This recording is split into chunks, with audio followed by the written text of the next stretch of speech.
Once again welcome to अर्जिल English classes. और ये लास्ट पार्ट है डायरेक्ट एंड इनडायरेक्ट स्पीच का। क्लास तीसरा है और मैंने 2 क्लास पहले पढ़ा चुका है। और ये आज हम पढ़ेंगे, बहुत ही इंपॉर्टेंट टॉपिक है आपका डायरेक्ट इनडायरेक्ट स्पीच का। ऑप्टेटिव सेंटेंस है और प्लस में एक्सक्लामेटरी सेंटेंस है। बाकी एग्ज़ाम पॉइंट ऑफ व्यू से ये बहुत ही इंपॉर्टेंट है और बाकी सब मैंने बता दिया है। तो चलिए हम पढ़ते हैं इसका। नेक्स्ट देखिए, रूल क्या कहता है।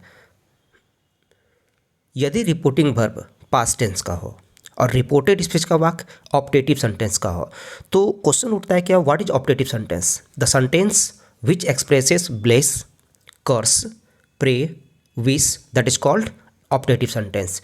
यानी कि ऑप्टेटिव सेंटेंस वह वाक्य है जैसे उस वाक्य से आशीर्वाद, शाप, प्रार्थना, इच्छा आदि का बोध करावे। ओके, तो ऐसी कंडीशन में डायरेक्ट से इनडायरेक्ट कैसे बनेगा? तो सेड या सेड टू बराबर अगर वाक्य ब्लेस करे, मतलब आशीर्वाद करे, अगर आपको पता चल जाए कि इन्वाइटेड कोमा इन्वाइटेड कोमा के अंदर जो रिपोर्टेड स्पीच का वाक्य है वो आशीर्वाद का है तो ब्लेस में ईडी लगा दीजिए, ब्लेस्ड हो जाएगा। अगर कर्स का रहे तो कर्स में ईडी लगा दीजिए, प्रे का रहे तो प्रे का ईडी लगा दीजिए और विश का रहे तो ईडी लगा दीजिए। बाकी कोमा इन्वाइटेड कोमा बराबर दैट।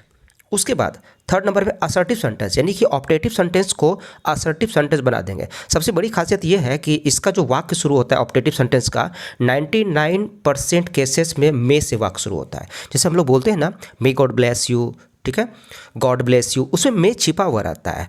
और एक नियम क्या कहता है यहाँ पे, साधारणतः विश और प्रे के बाद ऑब्जेक्ट ना दे। जनरली क्या होता है, जब हम विश लिखते हैं ना या फिर हम प्रे लिखते हैं ना तो उसके बाद हम कोई ऑब्जेक्ट नहीं देंगे तो भी काम चल जाएगा।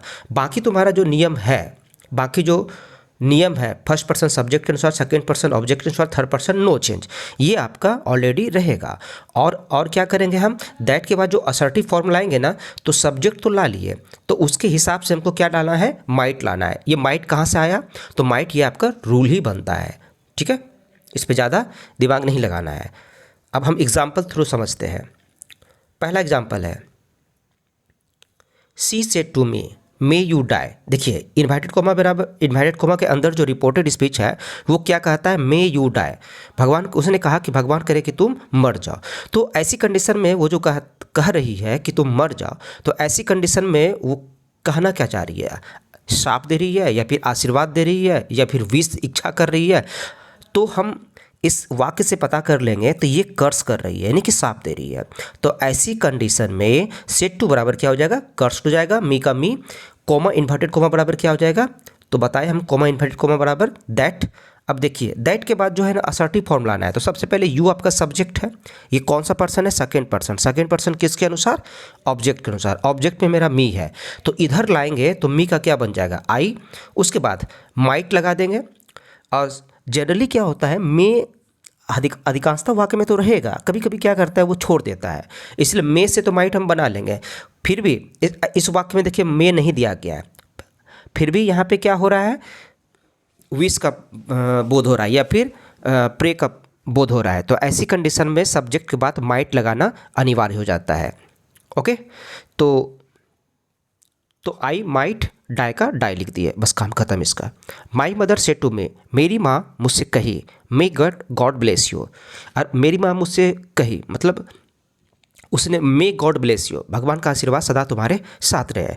तो उन्होंने क्या किया, उन्होंने क्या की, ब्लेस दी, आशीर्वाद दी, या फिर हो सकता है कि वे प्रे भी कर ले भगवान से।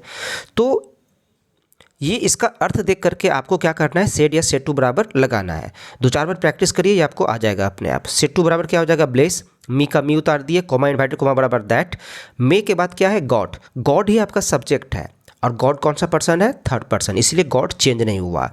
अपने मन से क्या लगा देंगे, माइट, ब्लेस का ब्लेस उतार देंगे। अभी यहाँ पे यू सेकेंड पर्सन है आपका और सेकेंड पर्सन किसके अनुसार, ऑब्जेक्ट। ऑब्जेक्ट में क्या है, मी, तो यहाँ पे क्या हो गया, मी हो गया। ओके, नेक्स्ट चलते हैं। Ram said God save the Prince. Ram कहता है, राम ने कहा, क्या कहा कि भगवान करे उस राजकुमार बच जाए। तो वो भगवान से क्या कहना चाह रहे हैं, वो क्या करना चाह रहे हैं, तो भगवान से वो प्रे कर रहे हैं या फिर क्या कर रहे हैं, विश कर रहे हैं। तो ये अर्थ देख करके समझ करके आपको सेड या सेड टू बराबर लगाना है। तो हम यहाँ पे प्रे भी कर सकते हैं, विश भी कर सकते हैं। उसमें क्या लगा दिए, ईड, चूंकि ये पास्ट टेंस का है तो राम प्रेड या विश्ड। इसके बाद हमको ऑब्जेक्ट नहीं देना है, कॉमा इन्वर्टेड कॉमा बराबर दैट। गॉड है, यही आपका क्या हो गया, सब्जेक्ट हो गया। तो गॉड का गॉड रख देंगे, अपने मन से माइट लगा देंगे, सेब का सेब हो जाएगा। उसके बाद द प्रिंस का द प्रिंस हो गया, ये आपका बन गया। ठीक है। They said long live our friendship. तो लॉन्ग लिव आवर फ्रेंडशिप, उन लोगों ने कहा कि हमारी दोस्ती लंबे समय तक चले। तो उन लोगों ने जो ऐसा कहा तो क्या शो कर रहा है वो, तो कहीं ना कहीं वो विश, इच्छा जता रहा है कि नहीं हम लोग की दोस्ती चलनी चाहिए बहुत लंबे समय तक। दैट लगा दिए। उसी प्रकार आवर फ्रेंडशिप, ये आपका सब्जेक्ट है तो यू आवर फ्रेंडशिप लगा दिए। उसके बाद माइट, उसके बाद लिव का लिव और लॉन्ग का लॉन्ग। ये आपका बना हुआ आएगा एग्जाम में, बस आपको ऑप्शन चूज करना, यही गलत करवाएगा। कॉमा इन्वर्टेड कॉमा बराबर दैट का दैट लगवाएगा। कभी सेड है तो यहाँ पे विश में सेल या विल लगा करके दे देगा आपको। तो वो ऑप्शन दे करके आप समझ जाइएगा। और नेक्स्ट वीडियो हम बनाएंगे, उसमें से केवल जितने भी क्वेश्चन पूछा गया है बिहार बोर्ड का वो सारा चीज़ हम सॉल्व करवाएंगे, वो भी online. The saint said to me, saint का मतलब क्या होता है, साधु। साधु ने मुझसे कहा मे यू बी हैप्पी, तुम हमेशा खुश रहो। तो साधु ने मुझसे क्या श्राप दिया, क्या नहीं, आशीर्वाद दिया।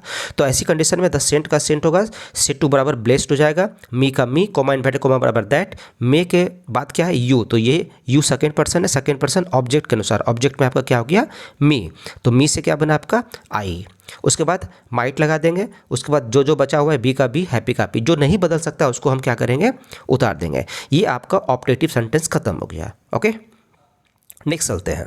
ये स्पेशल रूल है, आपको अगर समझ में नहीं है तो दोबारा देखिए इसको, और या फिर कमेंट कीजिए। आप लोग कमेंट नहीं करते हैं, आप कमेंट कीजिए कि सर यहाँ दिक्कत हो रहा है, तब ना हम बताएंगे।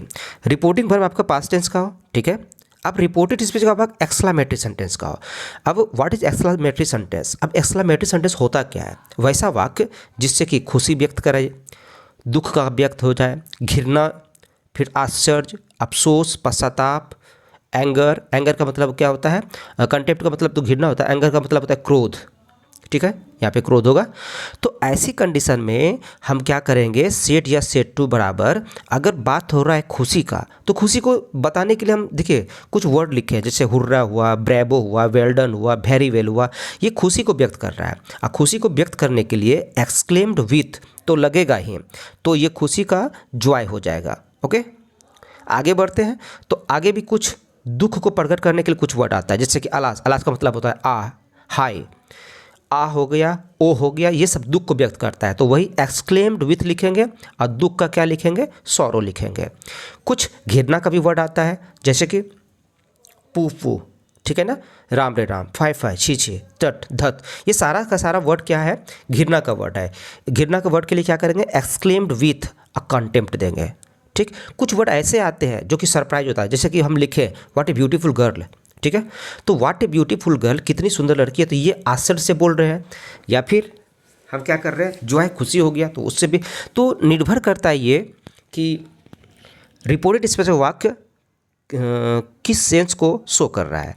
तो ये तो हो गया, हम बदल दिए सेड या सेड टू बराबर, फिर कोमा और इन्वर्टेड कोमा बराबर दैट होगा। उसके बाद वाक्य में जो भी आपका वर्ड आया हो, अलास आया हो, हुर्रा आया हो, ब्रेवो आया हो, ये सब वर्ड को क्या करेंगे, हटा देंगे। सबसे बड़ी बात कि इसके बाद भी हम असर्टिव सेंटेंस का प्रयोग करेंगे। असर्टिव सेंटेंस का प्रयोग करेंगे तो असर्टिव सेंटेंस बनाने के लिए सबसे पहले सब्जेक्ट लगाएंगे, ठीक है। उसके बाद इनका अपना टेंस रहेगा, तो ऑलरेडी पहले की तरह नियम रहेगा। ठीक है, चलते हैं एग्जाम्पल समझ लेते हैं इसका। द गर्ल सेड हुर्रा, देखिए ये वर्ड आ गया ना, तो अब देखिए ये वर्ड जो आ गया, तो ये वर्ड किस में मिल रहा है आपका, देखिए यहाँ पहला नंबर में मिल रहा है यहाँ पे। तो ये आसान हो गया हमको बनाने में कि सेड या सेड टू बराबर हम देंगे क्या, उसके बाद बाकी खुद पे खुद बनते चला जाएगा। यहाँ पे देखिए सेड बराबर क्या हो गया, एक्सक्लेम्ड विथ, चूंकि हुर्रा है ये तो वर्ड हटेगा, लेकिन यहाँ पे क्या हो गया, जॉय हो गया। कोमा इन्वर्टेड कोमा बराबर that, we first person subject के अनुसार, सब्जेक्ट में क्या है, द गर्ल्स है, तो चला जाएगा ये गर्ल्स के पास, तो उसका सब्जेक्ट बन के क्या आएगा, दे। हैव हैज को हम किस में चेंज करेंगे, हैड में चेंज करेंगे, फिर वॉन का वॉन रहने देंगे, और द मैच का मैच। यानी कि जो पहले प्रोसेस करते थे हम बदलने का, यानी कि जितना भी प्रेजेंट को सबको पास्ट में बदल दे, ये बन जाएगा आपका सी सेड अलास। ठीक है, तो ये भी आपको खोजिए आप, अलास देखिए कहाँ मिलेगा, देखिए यहाँ पे मिल रहा है ना अलास, तो ये वर्ड मिला, तो ये आसान हो गया हमको बनाने में कि एक्सक्लेम्ड विथ सॉरो लगेगा। ओके, इसको बनाते हैं। सी सेड अलास, तो इसको लगाएंगे she exclaim with sorrow, comma inverted comma बराबर that, I first person subject के अनुसार। सब्जेक्ट में आपका क्या है सी, तो यहाँ पे क्या हो गया सी। ईज एम आर को हम किस में चेंज कर देंगे, वॉज वेयर में, और रुइंड लिखा हुआ है उसको वैसे का तैसे उतार देंगे, ये आपका बन गया। राम सेड फाइव है, देखिए इसको भी खोजिएगा तो मिल जाएगा। तो ये घृणा की बात कर रहा है, तो Ram exclaimed with contempt that, she third person, no change. Abuses, ये आपका V5 है, और हम फॉर्मूला क्या बताए हैं, V1 और V5 को किस में चेंज कर दीजिए, V2 में। अगर आप फॉर्मूला का वीडियो नहीं देखे तो आप उसको देख लीजिए, वहाँ पे सारा फॉर्मूला लिखा गया है। सी एब्यूज्ड हो गया, उसके बाद हर का थर्ड पर्सन नो चेंज, हर का हर हो गया, मदर का मदर हो गया। अब एक सेंटेंस देखिए ये इसको, he said what a beautiful girl. अगर आपको ऐसा लग रहा है कि यहाँ पे व्हाट शुरू हो गया तो एक क्वेश्चन वर्ड है, अगर ये क्वेश्चन वर्ड रहता तो लास्ट में क्वेश्चन वर्ड लगता, तो ऐसा तो कुछ है नहीं। इसका लास्ट वाला साइन दे करके हम पता कर लेंगे कि कौन सा वर्ड कह रहा है, या तो ये ऑप्टेटिव है या फिर एक्सक्लेमेटरी है। तो ये ऑप्टेटिव में क्या होता था, दुख होता था, सॉरी आशीर्वाद होता था, श्राप होता था, और क्या था आपका प्रेय था और विष था। उसके बाद दुख सुख घृणा क्रोध ये सब अगर आ जाए तो बोध करवावे तो वो एक्सक्लेमेटरी सेंटेंस होता है। तो यहाँ बात करते हैं what a beautiful girl she is. सबसे पहले हमको ये सीखना पड़ेगा कि इसको असर्टिव में कैसे बनाए।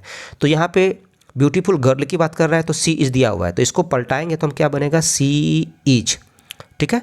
उसके बाद ए ब्यूटीफुल, तो यहाँ पे अपने मन से भेरी लगाएंगे, ये अपने मन से नहीं है, यहाँ पे कुछ क्या होता है, रूल फॉलो करता है। ब्यूटीफुल गर्ल लिखे हम, अब कौन सा रूल फॉलो करेगा आपका, देखिए यहाँ पे लिखे हैं हम, वाट और हाउ के बाद अगर एडजेक्टिव या एडवर्ब आ जाए तो इसके बदले, किसके बदले, वाट या हाउ के बदले इसको हटाएंगे, उसके बदले में क्या डालेंगे, वेरी। जैसे कि वाट ए ब्यूटीफुल गर्ल, यहाँ पे अब गर्ल है तो ये तो सी ग्रुप में जाएगा, तो उसको असर्टिव फॉर्म में लाने के लिए हम क्या बनाए, सी इज ए, अब ब्यूटीफुल गर्ल, यानी कि गर्ल आपका क्या है, नाउन है, ठीक है, और नाउन के पहले ब्यूटीफुल आ गया, यानी कि वाट के बाद आपका क्या आ रहा है, ब्यूटीफुल। ब्यूटीफुल आपका क्या है, एडजेक्टिव है, इसीलिए वाट को हटाएंगे, उसके बदले में वेरी लाएंगे, और ब्यूटीफुल गर्ल बराबर ब्यूटीफुल गर्ल। नेक्स्ट देखिए, वाट के और या हाउ के बाद अगर नाउन आ जाए, पहले बोला कि एडजेक्टिव आ जाए, एडजेक्टिव आ जाएगा तो केवल वेरी का प्रयोग करेंगे, लेकिन अगर नाउन आ जाए तो इसके बदले, वाट और हाउ के बदले या तो लवली लगा सकते हैं, ग्रेट लगा सकते हैं, फाइन लगा सकते हैं, वंडरफुल, स्ट्रेंज, पेकुलियर, टेरिबल, इनमें से किसी एक का प्रयोग हमको कर देना है सेंस के हिसाब से, ठीक है। नीचे हम बना के भी दिखा दिए हैं, देखिए यहाँ पे लिखा हुआ है व्हाट ए डॉल, ठीक है। अब ये डॉल जो है ना, तो ये वाट है, उसके बाद ए डॉल आया, डॉल आपका क्या हो गया, नाउन, ठीक है। अब ये नाउन आ गया, तो नाउन आ गया तो इनमें से किसी एक का प्रयोग आपको करना है उसके सेंस के हिसाब से। अब डॉल के लिए हम किसका प्रयोग करते हैं, तो ये ज़्यादा अच्छा लगता है, it is a lovely doll, ठीक है ना, वंडरफुल डॉल। तो ये आपको समझना पड़ेगा क्योंकि ऐसा वाक्य में पूछा जाता है, ठीक है। तो देखिए हम बनाए यहाँ पे, एक्सक्लेमेट सरप्राइज हो गया, या फिर जो है खुशी के मारे या सरप्राइज से कह रहा है व्हाट ए ब्यूटीफुल गर्ल, तो पहले हम सी थर्ड पर्सन है, नो चेंज हो जाएगा। ईज एम आर को किस में चेंज करेंगे, वाज वेयर में, और उसके बाद वाट, और यहाँ पे क्या है आपका एडजेक्टिव, वाट और एडजेक्टिव है तो हम वेरी का प्रयोग करेंगे, तो ए वेरी ब्यूटीफुल गर्ल, ये आपका बन गया। राम सेठ, अब ये वाट आया फिर से, ठीक है ना, लास्ट में साइन आया, और एन आइडिया, आइडिया आपका क्या है, नाउन है। अब नाउन आ गया तो नाउन के लिए हम क्या बताएं, इनमें से किसी एक का प्रयोग कर देना आपको, इनमें से किसी एक का प्रयोग जो कि आपको अच्छा लगे। तो अच्छा के लिए हम क्या लगा दिए, देखिए क्या लगाए हैं, राम एक्सक्लेम्ड विथ सरप्राइज, ठीक है, या फिर जॉय, खुशी के मारे या सरप्राइज से कहता है दैट। अब ये आइडिया ना तो पुरुष है ना तो स्त्री है, इसीलिए हम इसका सब्जेक्ट क्या लिए, ईट। अब ये हम वाच कहाँ से लाए, अगर हम इसको सॉल्व करेंगे ना तो ईट ईज लगेगा, तो यही ईज का क्या हो गया, वाच, और आइडिया के पहले ग्रेट आइडिया लगा दिए, तो वाट ईज, वाट एन आइडिया का बना दिया क्या, it was a great idea, ठीक है। इसको फिर से समझिएगा आप लोग, देखिए और समझिए इनको, ओके। ये कुछ इंपॉर्टेंट चीज़ छूट गया था आपका, ठीक है। कहता है जब रिपोर्टिंग वर्ब पास्ट टेंस में रहता है और रिपोर्टेड स्पीच में जितने भी निकटता सूचक वर्ग रहता है, यानी कि जितना भी नज़दीक वाला वर्ड रहता है वो सबका सब इनडायरेक्ट में दूरी सूचक शब्द में बदल जाता है। जैसे कि इसको छोड़िए निकट और दूर को, ये वर्ड को पकड़िए। ये वर्ड क्या करता है, जैसे आपका डायरेक्ट में दिस है तो वो बदल जाएगा किस में, दैट में। अगर डायरेक्ट में दीज है तो वो बदल जाएगा किस में, दोज में। अगर हियर है तो देयर, हेंस है थेन, नाउ है तो देन, दस है तो सो, टुडे है दैट डे। ये आपको पूछा जाता है एग्जाम में और बताएंगे कैसे पूछा जाता है ये। और कुछ वर्ड है जैसे कि यस्टरडे को किस में बदलेंगे हम, यस्टरडे का द डे बिफोर होगा या फिर प्रीवियस डे होगा। द डे बिफोर यस्टरडे तो 2 days बिफोर, इतना ज़्यादा नहीं आता। टुमारो कभी कभी पूछ देगा, टुमारो का नेक्स्ट डे होता है या फॉलोइंग डे होता है, ठीक है। और फिर एक वर्ड इसको याद रखिए, नेक्स्ट का क्या होता है, फॉलोइंग वीक। लास्ट का क्या होता है, प्रीवियस। बाकी सब वही रहेगा। आगो का भी क्या होगा, प्रीवियस या बिफोर। तो सबसे ज़्यादा जो यस्टरडे से पूछ लेता है, टुमारो से पूछ लेता है, नेक्स्ट से पूछ लेता है, लास्ट से पूछ लेता है और फिर आपका यहाँ से पूछ लेता है। ओके, अब कुछ स्पेशल रूल में चलते हैं जो कि कोई रूल को फॉलो नहीं करता है ये, ठीक। यहाँ पे लिखा भी गया है, एक्सक्लामेशन संबंधी कुछ अधूरे वाक्य को स्पीच परिवर्तन इस प्रकार होता है। अब यहाँ पे आपका कोई फॉर्मूला काम नहीं करेगा, ठीक है। इसलिए ऐसे शब्दों को आप क्या कीजिए, बार बार रिपीट कीजिए, आपको समझ में आ जाएगा। जैसे कि he said to me fool, fool का मतलब क्या होता है, मूर्ख। और यहाँ पे देखिए ऐसा वाला वाक्य लगाया है एक्सक्लेमेटरी सेंटेंस का, तो हम ऐसी कंडीशन में क्या करेंगे, तो सीधा सीधा ही कॉल्ड मी ए फूल बन गया इनडायरेक्ट स्पीच। ओके, इसमें कॉमा, इन्वर्टेड कॉमा, इस सब का झंझट ही खत्म हो गया। अगर रिपोर्टेड स्पीच के वाक्य में कोई वर्ड ऐसा आ जाए, ठीक है ना, मान के चलिए V1 आ जाए जिसका हम वर्ब बना सकते हैं, तो समझ लीजिए उसी को आप क्या कीजिएगा, सेड या सेड टू बराबर, जैसे कि पास्ट में है तो उसको ही पास्ट में डाल दीजिएगा। जैसे कि यहाँ देखिए, ही सेड थैंक यू, ठीक है। तो थैंक V1 हुआ। अब V1 का अब ये वर्ब है तो हम इसी वर्ब को क्या करेंगे, पास्ट में डाल देते हैं। तो ही का ही हो गया और थैंक का V2 क्या हो गया, थैंक्ड। चूँकि यू सेकेंड पर्सन ऑब्जेक्ट के अनुसार, तो ऑब्जेक्ट में हम मी मान लिए, कुछ भी मान सकते हैं, ठीक है, हर भी मान सकते हैं। नेक्स्ट देखिए आपका क्या कह रहा है, हाँ वेलकम, वेलकम का मतलब स्वागत करना, ये भी आपका क्या है, V1 है ना। तो हम इसका V2 बना सकते हैं, जैसे कि सी वेलकम में ईडी लगा दीजिए, ठीक है, और अस का अस लिख दीजिए, बन गया ये। अब इसको देखिए फिर आप फूल, लायर, इसका हम नहीं बना सकते हैं, तो सीधा का सीधा called. Okay, he called me a fool, liar यानी कि मूर्ख, झूठा, ये सब होता है इसका मतलब। नेक्स्ट चलते हैं।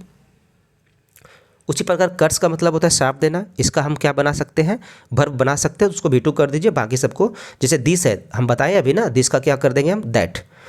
ही सेड हैप्पी दिवाली, क्या सेंस आ रहा है हैप्पी दिवाली का, तो he wished me A happy Diwali, हो गया ये। कंग्रेचुलेशंस, इसका बन सकता है वर्ब का, तो कंग्रेचुलेटेड मी, हो गया। गुड नाइट, गुड का तो बनता नहीं है कुछ, इसीलिए विश लगा सकते हैं, विश का मतलब समझ ही रहे हैं आप लोग। गुड बाय, तो ये गुड बाय, गुड बाय का भी कुछ नहीं बनेगा, लेकिन ये क्या कर रहा है, अभिवादन कर रहा है, अभिनंदन कर रहा है, बाय बाय गुड बाय कर रहा है, तो आप इसको क्या कर दीजिए, सेड भैया सेड टू बराबर बेट लगा दीजिए, ठीक है। बस ये कुछ है। अब इससे ज़्यादा आपको पढ़ना नहीं है। ओके, ये इट इज़ एनफ, काफ़ी है ये इंटर लेवल एग्ज़ाम के लिए, और बिहार बोर्ड और कोई भी बोर्ड हो, क्योंकि ग्रामर तो कभी बदलता नहीं है।